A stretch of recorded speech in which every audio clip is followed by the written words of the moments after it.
Hello and welcome to The Last Word. Over the last 10 days, the Prime Minister has placed himself at the centre of media attention. First with his interaction with TV editors and then yesterday by his twin speeches in Parliament. But has the media been supportive and understanding or critical and prejudiced? Today we examine the relationship between the Prime Minister and the press. With me, the Editor-in-Chief of Outlook, Vinod Mehta, the Editor-in-Chief of The Pioneer, Chandan Mitra, leading sociologist and a member of the National Broadcast Standards Authority, Dipankar Gupta, and the well-known television journalist and columnist, Nalini Singh. Dipankar Gupta, most people feel that when the Prime Minister spoke to TV editors, he was unconvincing, but yesterday in Parliament, he was more assertive and effective. Of the first interaction, The Hindu said the Prime Minister's performance amounts to evading the key issues of prime ministerial accountability.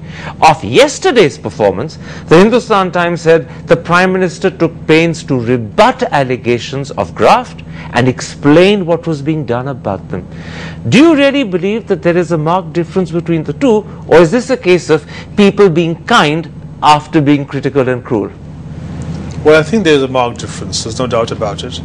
In the first case, as you know, the Prime Minister was not able to explain a few things, and instead of either correcting the facts or being able to correct the facts or apportioning blame or saying what he will do, he in fact kept defending the indefensible. One of the rules of digging your heels in is to make sure you're not standing in mud. And I think the Prime Minister made a mistake out there.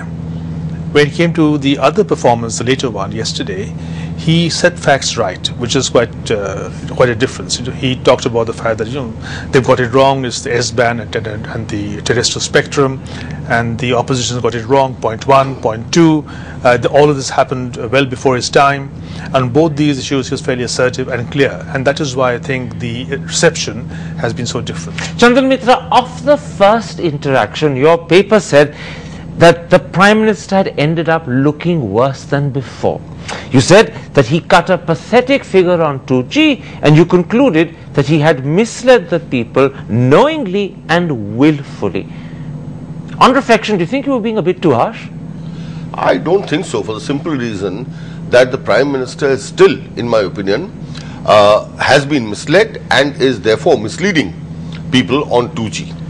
The Congress Can I just interrupt? If he's been misled and is therefore misleading, he's not doing it knowingly and willfully. You said he was doing it knowingly and willfully. Well, for the Prime Minister, how if he does not realize he is being misled, that amounts to a confession, which I think is very, very dangerous, Karan. The Prime Minister should know. I mean, what he said, for instance, on the S-band spectrum, that he did not know. Now, how can he not know? He is the minister. The Department of Space comes under him.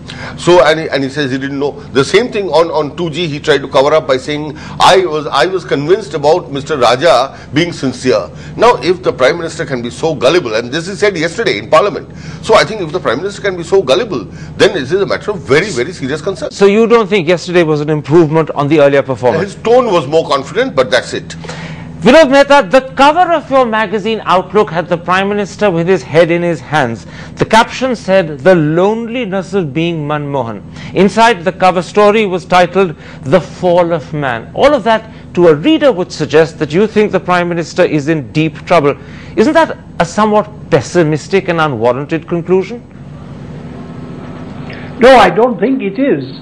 You see, if you look at the first performance of the Prime Minister with the editors, we must remember that he was possibly pushed into giving that kind of press conference or having that interaction. The other thing to remember is the fact that both the Prime Minister and his party have been on the defensive for a long time, and they've had to answer charges. So a person who is on the defensive doesn't usually sound very convincing. He's always defending himself. And the qualitative difference between the first interaction and his performance yesterday in Parliament was he seemed much better prepared, and he was prepared to be aggressive. He was prepared to take the fight into the other camp.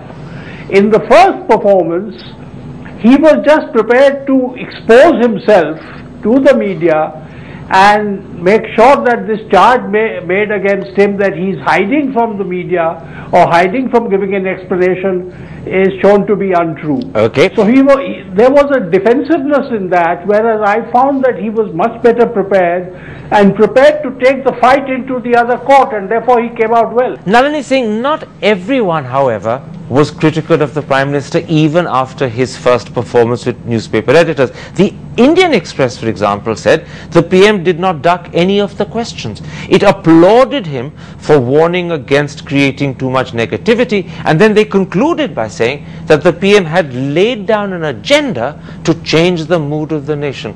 Would you go so far as the Indian Express, or do you think they've gone to another extreme? To another extreme. I think that I would not agree with the Indian Express, with which normally I agree.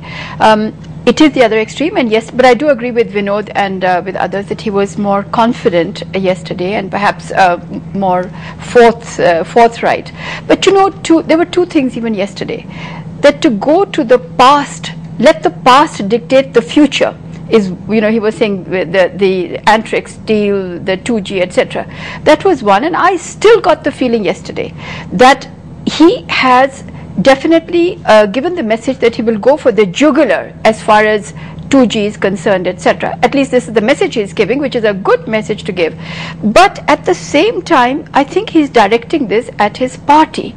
And I think that there was, I still think so, I thought the first time, the second time, that, you know, there was this feeling that is the Prime Minister now in a weaker position, and therefore there were a lot of people sniping at him in the hopefuls for becoming Prime Minister. So he has actually answered there.